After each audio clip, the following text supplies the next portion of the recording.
وعلیکم، کیسے ہیں آپ سب؟ امید کرتی ہوں آپ سب ٹھیک ہوں گے۔ بسم اللہ الرحمن الرحیم۔ ناول نیم نگاہ الفت، رائٹر نیم سے نکاحت، قسط نمبر 7۔ پلیز سبسکرائب ضرور کر لیجئے، تھینک یو سو مچ۔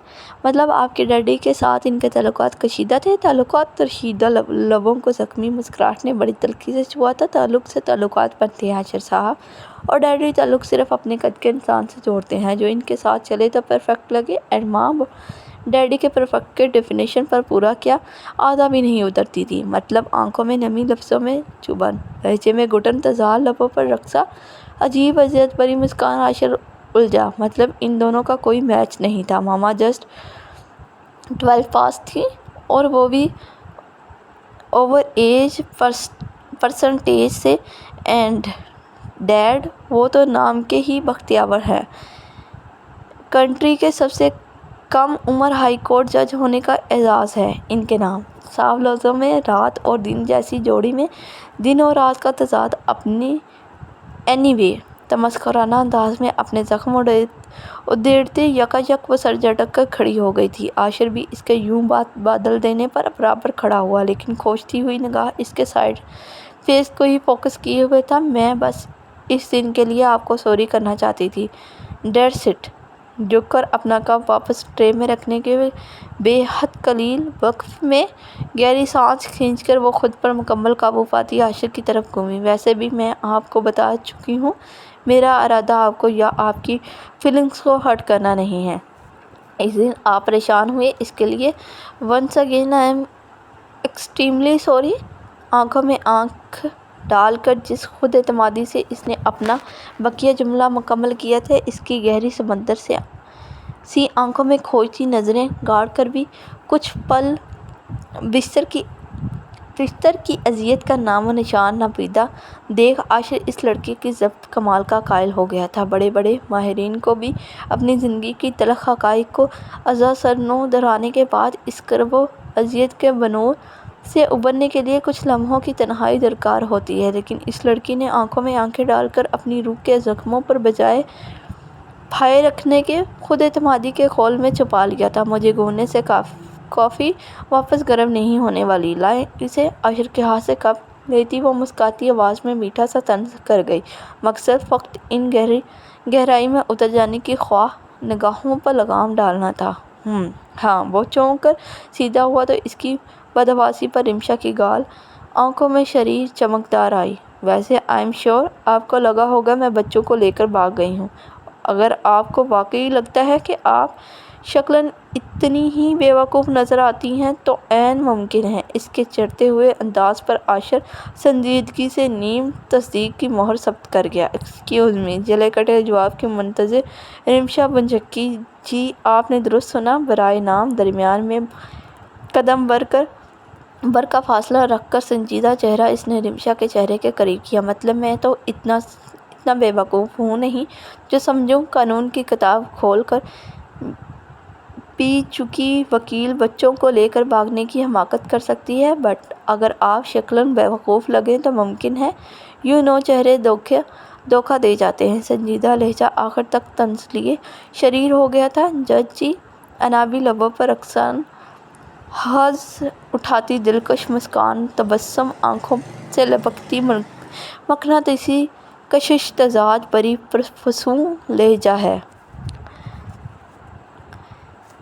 گڑبڑائی رمشا بوکھلا کر فوراً سے پیشتر واپسی کے لیے مڑی تھی، جبکہ عاشر وکیل صاحبہ کو اپنی شاذ و نادر درشن دینے والی مسکراہٹ سے زیر کر کھل کر مسکراتا پیچھے صوفے پر بیٹھ کر لیپ ٹاپ کھول گیا۔ اللہ کیا خطرناک بندہ ہے یار، گھورتا تو خطرناک ہے ہی، ساتھ ہنستا بھی ایسے ہی ہے کہ بندہ اف۔ ہوا کے گھوڑے پر سوار ہو کر ہانپتی ہوئی کچن پہنچی تو وہ کاؤنٹر پر ٹرے رکھ کر جھرجھری لے اٹھی تھی، دونوں تپ رہے گالوں کو زور سے سہلاتے ہوئے۔ اس کی سمجھ نہیں آ رہا تھا بس اسے ایک نظر میں ایسی کیا تپش تھی جو اس کی ریڑھ کی ہڈی میں سنسنی دوڑ گئی تھی۔ ایسا تو کبھی اس کے ساتھ انٹروگیشن کے دوران بھی نہیں ہوا تھا، جب ماقبل جرم کی دنیا کے ایسے مگرمچھ استاد ہوتے تھے کہ ان کی فائل پڑھ کر انسان کے پسینے چھوٹ جائیں، اور کسی سے نہ ڈرنے والی وکیل صاحبہ کے پسینے عاشر حسن نے چھیڑ دیے تھے۔ کم آن، کیا ٹپکل لڑکیوں کی طرح اس گبر سنگھ کے لک سے ڈسٹرب ہو رہی ہو؟ Be brave and be advocate Rimsha Siddiqui. Okay fine. زور سے دونوں گالوں کو تھپ تھپا کر خود کو کمپوز کرتی وہ تیزی سے وہاں سے نکل گئی تھی۔ چمکیلی روشنی سے چندیائی آنکھوں پر دونوں ہاتھ رکھ کر مسلتے ہوئے اس نے کثرمندی سے آنکھوں کو نیم وا کر کے ادھر ادھر نگاہ دوڑائی۔ بیڈ بالکل خالی تھا اور بیڈ کے عین مقابل مشرقی رخ والی بڑی سی کھڑکی پوری کی پوری کھلی ہوئی تھی اور دھوپ کی سنہری روشنی سے پورا روم نہایا تھا۔ زیر لب صبح ہی صبح بادشاہ فلک کو خوش آمدید کہنے کے لیے کھڑکی کھولنے والے کو خوبصورت القابات سے نوازتے ہوئے سائیڈ ہاتھ مار کر فون اٹھایا۔ میں اتنی دیر تک روشن سکرین پر 10:30 کا وقت دیکھ آرام سے دراز خمار آلود آنکھوں کو نیند کو الوداع کہنے کے لیے منا رہا عاشر بے طرح بچکا کر اٹھ بیٹھا تھا۔ اللہ پوچھے تجھے سفیان سید؟ تیزی سے بستر چھوڑتے ہوئے وہ سفیان کو کوسنا نہیں بھولا تھا، کیونکہ اس معاملات میں غیر توازن کا کریڈٹ بلا شبہ سفیان سید کو ہی جاتا تھا۔ آخر دیر رات تک اسی کے 14 نکات پر غور و خوض کرتے ہوئے اس کا ذہن خواہ مخواہ ہی رمشا کو ایک بالکل مختلف زاویے سے سوچنے پر بازی ہوا تھا۔ باوجود اس کے کہ بختیور صدیقی کی شخصیت کی تناظر میں وہ ایک رائے قائم کر اپنے ذہن و دل پر اس لڑکی کے لیے کسی قسم کے نرم گوشہ پر پابندی بٹھا چکا تھا، لیکن سفیان سید صاحب کی پراثر تقریر کا کیا کہنا؟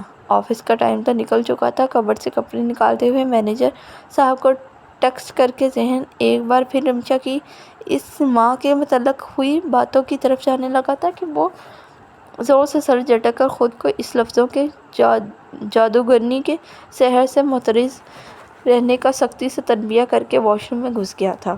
فریش ہو کر گلے میں ٹاول لٹکاتے ہی وہ بنا مرطوب بالوں کو خشک کرنے کی مہلت لیے روم سے باہر اس 3 رکنی فوج کی تلاش میں نکلا تھا، جس کے لیے اسے کچھ خاص تگودو کرنی نہیں پڑی تھی، کیونکہ پورے گھر میں گونج رہی رمشا کی پریشان اور مان اور آرو کی متفکر آواز کچن سے آ رہی تھی۔ آواز کی سمت کا تعین کر مطمئن قدم اس جانب اٹھنے لگا۔ کچن دہلیز پر قدم رکھتے ہی جلے ہوئے تڑکے کی سوندھی بو سے نہایت بھڑکیلے انداز میں استقبال ہوا تھا۔ جواباً وہ تیزی سے منہ پر ٹاول رکھ گیا، لیکن متحیر نظر گول میز کانفرنس میں مشغول ممبران پر ٹھہر گئی۔ 2 کرسی پر جوتوں سمیت چڑھے مان اور آرو اور تیسری وکیل صاحبہ تینوں سر جوڑے ٹیبل پر رکھی کسی چیز پر غور و فکر کر رہے تھے۔ دلہن ماما، مان کو اچھی طرح یاد ہے، ماپا والی کڑی ایسی نہیں ہوتی۔ پہلی فکر علم میں ڈوبی مدھو مان کی تھی۔ یس ماما، آرو کو بھی یاد ہے، وہ الگ ہوتا ہے۔ یہ شیشو پنج میں ڈوبی آواز آرو کی تھی۔ مجھے معلوم ہے بچوں، لیکن ہم نے بھی تو وہی سب ڈالا ہے نا، پھر یہ ایسا کیوں بن گیا ہے؟ دونوں کے حتمانی مگر حقیقت پسندانہ تبصرہ پر اب کی دبنگ وکیل صاحبہ کی سرسمیہ آواز سمت سے ٹکرائی تو عاشر کے ماتھے پر تجسس کے بل نمودار ہوئے۔ وہ تجسس کے ہاتھوں مجبور دبے قدم ان کے قریب 2 قدم کا فاصلہ رکھ کر کھڑا ہوتا اس نایاب چیز کو دیکھنے کی کوشش کرنے لگا۔ جیسے نہانے میں یہ لوگ اس قدر مصروف تھے کہ ارد گرد کا ہوش نادر تھا۔ ماما، آپ سیڈ نہیں ہو، آپ کا بھی اچھا بنا ہے۔ رمشا کی اتری شکل دیکھ ڈرامہ کوئن کا نیا جذباتی بیان آیا۔ آرو، از اٹ رائٹ ماما؟ ماپا کا اپنا سٹائل ہوگا اور آپ کا اپنا، اور ماپا کہتے ہیں نا، سب کو اپنا کام اپنے طریقے سے کرنا چاہیے۔ کبھی بھی آرو کی بات سے اتفاق نہ کرنے والے مان کا مثبت بیان عاشر کی بحر حیرت میں غوطہ زن کر گیا تھا۔ مزید اس چیز کی دیدار سے خود کو محروم نہ رکھتا وہ بچا ہوا 2 قدم کا فاصلہ مٹا کر مان کی سائڈ سے جھکا تو سیدھا نظر اس شے پر ٹکی۔ بڑے سے ٹرے میں ایک بڑا سا وائٹ باؤل رکھا تھا، جس میں اوپر تک بے حد پیلی کوئی چیز بھری گئی تھی، جس پر نظر کے ٹیکے کی طرح کچھ تیر رہا تھا، جو یقیناً تڑکے کی آئی شامت تھی۔ پتہ نہیں بچوں، چلو یہ ان پکوڑوں کو ٹرائی کرتے ہیں۔ عاشر ابھی اسی پیلی شے میں صدمے کی ڈبکی لگاتا نہیں ابھرا تھا کہ مری سی آواز پر اسے